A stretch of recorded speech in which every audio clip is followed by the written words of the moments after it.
There we go.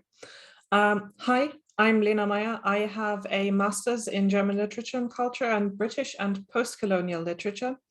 What I'm going to do today is give you all a very, very abbreviated version of what was my bachelor's thesis that I wrote back in 2019, in which I looked at Philip Larkin's poetry and specifically the way he wrote about the topic of decay. I did this using a close reading approach, because it was the thing that made the most sense at the time, and I still think that I was right. I'm gonna start this off by giving y'all a bit of an overview over how humanity has dealt with decay in the arts, then give you all a quick poke at what Larkin's writing was like, what Larkin did in writing, and then I'm going to look at one poem in relative detail, mostly because it was one of my favorites.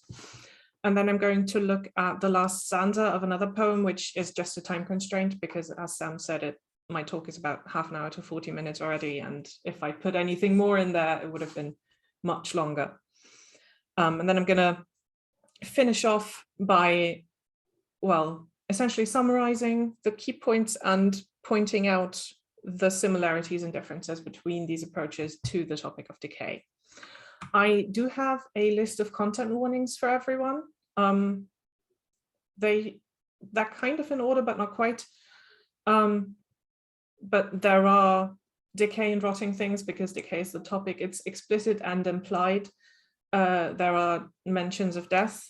There is fairly explicit body horror. There is a brief mention of spiders, and there are brief mentions of memory loss and dementia and Alzheimer's. My slides are largely going to just be the poems that I'm going to be talking about, because I feel like that's the best way to do this, so you all can read along and look at the lines while I talk. First off, humanity has generally always been quite fascinated with decay as a concept, which is probably because it's everywhere around us and we all do die eventually. So we tend to try to find ways to cope with the entire thing. And people have just as much always been drawn to ruins specifically, both in reality and in art. Trips to ruins that were historically significant or just very pretty have been a thing for a long time. Just think of the Grand Tour and the way there is tourism, for example, in Greece to this day, or the way Rome is built around its ruins. Have you ever been to the Colosseum? Yeah, I have. It is. It's very, very crowded at all times. It's very popular. At the same time, humanity is fairly exceptional at destroying what it's created, be it in wars like the World Wars, or through incidents like the burning of Notre Dame in 2019. However, until the late 17th century, depicting the decay in art was not considered an appropriate subject, especially for painting. And if it was used in any art form, the decaying object or person usually symbolized something that was evil or something that had been conquered and was essentially declining. This firmly changed in the 18th century, where the depiction of decay in art established itself. Although it never quite replaced the old sublime sort of work that we do still see today. The most theories on the subject were actually formulated by the English, who also coined the entire thing about painting of classical ruins that we, have so many of today, and who did later evolve the concept itself to mean the irregular, the unevenly lit, the worn, and the strange. And there was even a period where the gentry tried to keep dilapidated village homes in their declining state and kept them from being renovated to preserve their aesthetic as a decaying object. Now, Philip Larkin is fairly infamous as a writer for repeatedly claiming that his poetry was not influenced by anyone else's. He said that he did not believe in tradition and that he did not believe in allusions to other works. However, he was a librarian. And he did admit later in life that he was in fact influenced by a wide variety of other authors, and that he's actually quite well known now for dropping references to their works into his own. A good example of this is This Be the Verse, which is the poem that starts with, "They fuck you up, your mom and dad, they may not mean to, but they do," which some of you might have heard of. That one, the title, is taken directly from R.L. Stevenson's Requiem. Larkin wrote until the 1980s, but a significant amount of his works were completed in the 40s and 50s, so in the direct aftermath of the Second World War. And Larkin also had a well-documented passion for photography, which is another discipline that developed a strong fascination with the decaying, one that is honestly still going on today. If you, for example, look at film photography enthusiasts, especially from the United States, it's an entire thing. A very pretty thing, but it is a thing. On to the first poem, which is Mythological Introduction, aka one of my unabashed favorites that I used in my paper. Larkin did refer to both literal and physical decay in humans, as well as the kind of decay that is associated with the process of aging. Mythological Introduction, however, is very much the former. It's very much about literal and physical decay. This is also where the body horror content warning happens. It's a very visual poem, almost like it's painting a picture for the reader rather than a photograph, which other poems like The Building or the one I'm looking at later do to some degree. The entire poem is written in the past tense, simple past to be exact, with the exception of the second stanza and the line before it, which I'll come to in a bit. The title could be read to suggest that the poem introduces a specific mythological figure, however, none of them are ever named. And the focal character, the girl, spends one stanza speaking to someone else who's never quite determined. It could be the reader, it could be the narrator, but this stanza is likely the title-giving introduction. This poem starts off in medias res and with a line that is very reminiscent of pastoral poetry. This kind of image of someone idyllically lying somewhere on the grass, ideally a wild meadow or something, is fairly common and fairly easy to recognize. The second line is interesting insofar as that the love she's waiting for is never quite specified. It could be a person, it could be the concept itself. We as the readers cannot know. I'm sorry, someone's being very loud.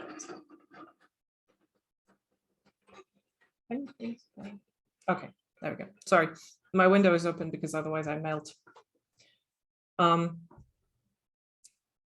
The last line of this stanza is the only line in the poem that isn't direct speech, where the tense shifts. It's move instead of moved. And this is the kind of oddness that Larkin favors, and that happens again some more even in this stanza and later on. But it could also just be because of the rhyme between love and move that's already quite wonky to make that work a bit better. More of these oddities are the fact that Larkin describes the girl's hair as gold brown, not golden brown, as it would normally be in English, which is, it's a bit of a Germanish thing, because in German it would just be one word and not two words, as well as the two lips that move, which, to be fair, two lips is the normal amount of lips for a human to have on their face. Although someone pointed out this morning that two lips could also be a pun on tulips. So there we go, sanctioned puns, which I just didn't see because, frankly, Mythological Introduction was not a poem that I focused on in that regard. I had another one, 27, that was much more explicitly about flowers and plants and trees and decay. So that just completely set me by, and I'm glad someone pointed it out because it's very possible, it's very pastoral. So it fits this first stanza very well. These initial oddities very effectively set the tone for the fact that the poem from here on out just keeps getting much, much stranger. I'm going to have to take a drink real quick.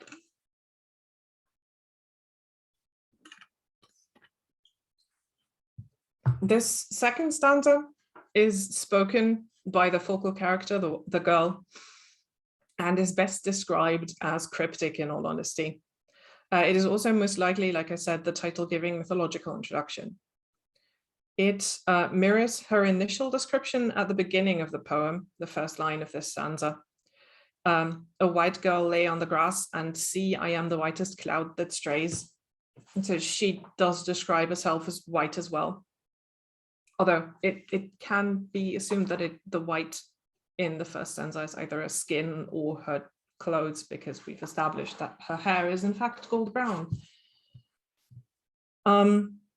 This mirroring creates a clear contradiction at the same time, which could be metaphorical, but given the strangeness of the rest of the stanza, that's not all that likely.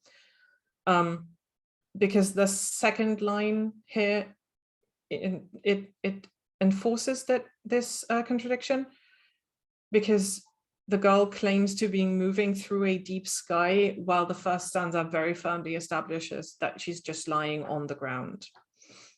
This could either hint at a connection between the sky and the ground, or a disconnect. Or it could just be that the girl that is introducing herself is watching the sky and trying to imagine herself as a cloud. This is not something we know or can infer.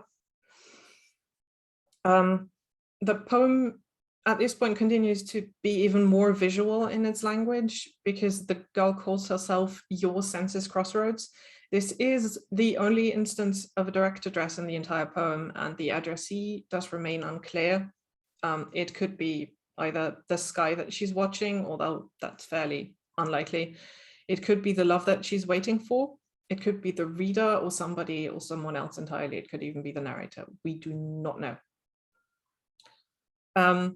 This is also the senses crossroads is another instance of Larkin taking something that conceptually makes sense. The point where several of the human senses interact, such as a painting that you can look at, that you can touch and feel the texture of, or that you can get very close to and smell the paint on if it's fresh-ish. But it's also turned slightly off its normal angle through the wordplay, because do senses actually have a crossroads? I don't think so. This is conceptually not dissimilar to the traditional conceit, but it doesn't feel quite like the same thing when you look at it, if you compare it to people like Marvel, who thrived on conceits. This mental image of your senses crossroads, namely that of a crossroads of 5 directions that you could go in, which is fairly crowded, but I have honestly seen it. It's overturned in the following line, because the girl says that this is the place, that she is the place where the 4 seasons lie. With this crossroads of senses already established, this line, which suggests a regular 4-way crossroad, creates a discrepancy, while also serving as a reminder of the passage of time itself. Important, and alluding to a connection between the stages of life, so childhood, adulthood, well, aging, and finally death. And does this all in one line, which is fairly impressive. This entire second stanza is a case of potentially ordinary things that are described in a way that is just a little bit off kilter, which leaves the reader with an impression of the surreal and the eerie. That is very important for the final stanza, where we return to the narrative voice. A detail worth noting here is in the first line, the shift from grass to lawn.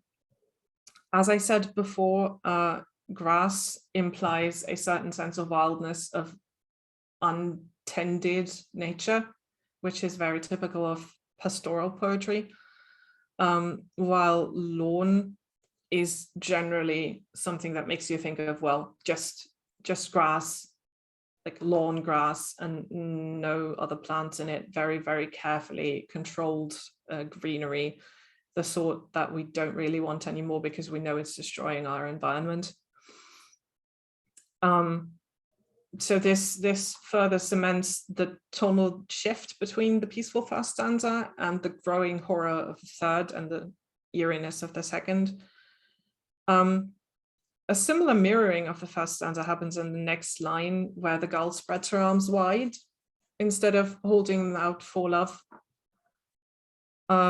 This creates a certain sense of framing for the introduction itself.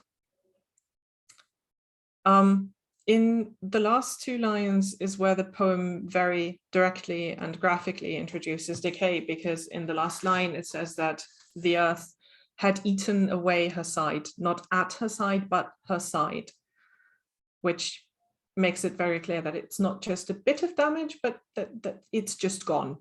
Her side is gone. It also says that the webbed earth where she had lain had done this, and webs themselves are often associated with spiders. But given the context of the grassy ground here, it's more likely that the image that's evoked is that of a patch of ground with a web of roots beneath the grass, or even the sort of webs that grow where fungi are, the really terrifying ones. This is a fairly stark contrast to the pastoral nature of the first stanza, as I've mentioned, and it shatters its piece further, possibly even finally, and makes room for the horror of the rest of the poem to sink in, which is a thing that Larkin does very well, where it hits you near the end, essentially.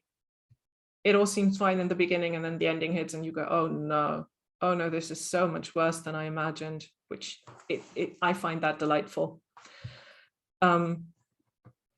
The first line drives this point home. No, this last line, sorry, drives this point home with the literal rotting decay, because, like I said, the ground has eaten away her side. This is a fairly disturbing image, I would say, of how lying down on the grass or the earth has caused part of her to rot away. This implies, of course, that she's been lying in the same position, which is implied to be on her side, for a very long time, just waiting for love, whatever this love is. She's somehow survived this, probably because she isn't human, given that this is a mythological introduction. And like I said, it is implied that she's been lying on her side and not her back, which, depending on how you pictured the first stanza, this might seem like a contradiction. For me personally, it was, because my first thought was that initially she's essentially lying on the grass and holding her arms out towards the sky, especially because she talks about being a cloud in the sky afterwards, but that is intentionally left to the reader's imagination. On top of this last line kind of works like a punchline, just not the comedic kind. It's more comparable to the thematically contrasting last lines in, say, a haiku.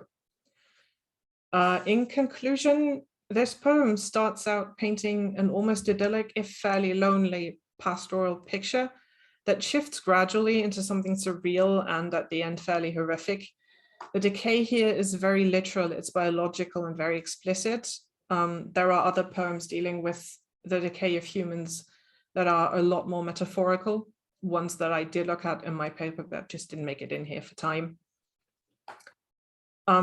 This is also a poem that, if you wanted to, you could read a moral into, and that it could be seen as a warning not to spend too long waiting for something that might never happen, because if you do that, all it'll do is lead to your deterioration. Now we're moving on to the third stanza of Stone Church Damaged by a Bomb. This poem describes the ruin of an unnamed church that was, as the title says, damaged by a bomb.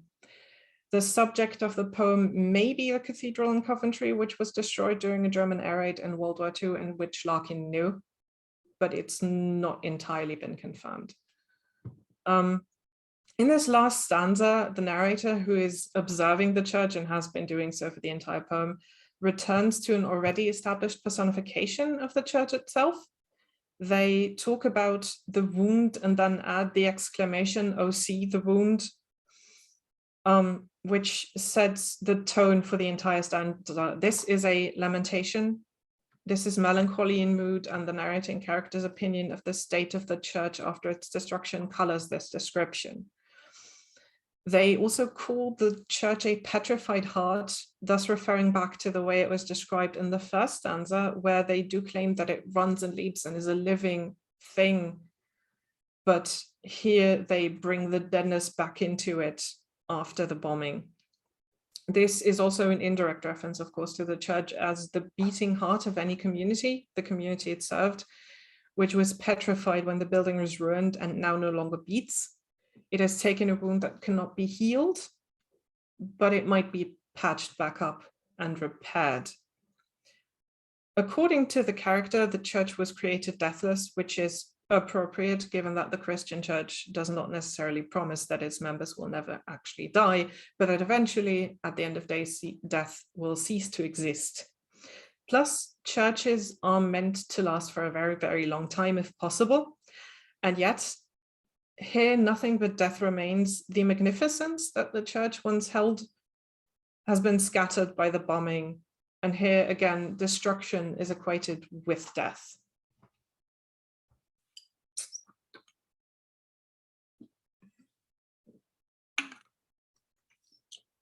In the second part of the stanza, signaled by a semicolon, the narrator turns away from the destruction and towards a sense of hope, because there is a scaffolded mind at work here. This is another one of those not quite conceits, where the mind, of course, represents a person, but the scaffolding refers to the church itself, and thus tells the reader that there is work, presumably construction work, being done on it to repair it. The scaffolding hides the workings of the implied architect's minds from the onlooker and the narrator. This is a recurring image within the poem, because it is not necessarily, well, not the scaffolding itself, but the sense of this. It is not necessarily the building itself whose destruction hurt the narrator, but the loss of memories and the experiences related to it. Still, here the narrator is expressing hope, because in this last couplet, they compare the church in its state of being hidden under the scaffolding for repairs to a coral that is budding under seas, which means that it cannot be seen yet, but it'll be beautiful and visible eventually. The final line confirms this, because the narrator is sure that there's a pattern being made for all that it is still invisible. The church is once again to them a living organism. This refers back to the second stanza, in which the narrator calls the church a whispering shell, which is one of those, shells that you can hold up to your ear to hear the sea, and except you're not actually hearing the sea. And these last two lines close that sea metaphor, except now there is no longer an empty shell, and it's no longer dead, but it is something that's in the process of regrowth, even if that regrowth is aided. Stone Church Damaged by a Bomb is a poem about more recent ruins and the way that they trigger an onlooker's imagination. Through the poem, there is the narrator's regret that the church was destroyed and their nostalgia for the way that it used to be before its decay. But there's also a sense of hope that when the repairs are complete, or when it's been restored, it'll be beautiful again, if not the same as it used to be. To sum up how Larkin approached the concept of decay, which again, this is just a very brief snapshot of it. I had 9 poems originally in my paper that I could not have fit into this. And I chose these two because I feel like they showcase the two contrasting approaches fairly well. It's either horror and terror or nostalgia. Mythological Introduction covers the horror and terror aspect of it. Decay in this is portrayed as the horrible kind of thing that it was before it established itself in art in the 18th century, although obviously this poem does not quite shy away from it the way that art used to until the 17th century rolled around. In this case, decay is something to be feared and avoided if possible, and the inevitable passage of time, again, important, is a force that can only ever lead to bad things, such as literal physical rot here, or in other poems, death itself. The other approach, as I said, is nostalgia, which is what happens in Stone Church, Damaged by a Bomb. In some poems, though not the ones that I could include here, it's very, very wistful in its nostalgia, sometimes even captured at the moment of death itself. Here, however, the church is already ruined when the narrator is looking at it. So they overlay the image that they seem to be looking at with how they remember the church. And then they jump forward to touch on how it might look in the future. So there is a mixture of nostalgia, regret, hope. However, all of these approaches have one thing in common that comes up over and over again, explicitly or implicitly: time. Because even when the antagonist seems to be death or literal rot or destruction, it is ultimately not death that is inescapable, but time. And it's time that causes people, nature, and architecture to fall apart as it passes. Decay in Philip Larkin's poetry is less a process of its own than it is a byproduct of the inevitable passage of time. And this is generally portrayed as a bad thing, because even before time begins to ruin things or break them down and make them deteriorate, or people, it starts to change them. And as time passes between the death, destruction, or even creation of something and its inevitable loss to decay, people's perception of whatever this is will be altered by a continuous loss of context and connection, which to Larkin seems to be the truly scary thing about decay. And to me, as a literary scholar, is also very scary. Try working on texts from the 17th century for 4 months. Good luck. This, however, does not prevent his characters from being fascinated with decay, nor from trying to create their own impressions of whatever they're examining could have been before it fell apart. This quite defines his approach to decay as a topic. It is rarely decay itself that is terrifying, but generally what it tells the reader about time and how inescapable time and the passage of it is. These two in Larkin's poems go together. Neither can exist alone. In the end, death and decay are things no human can escape, neither in their lives nor with their life.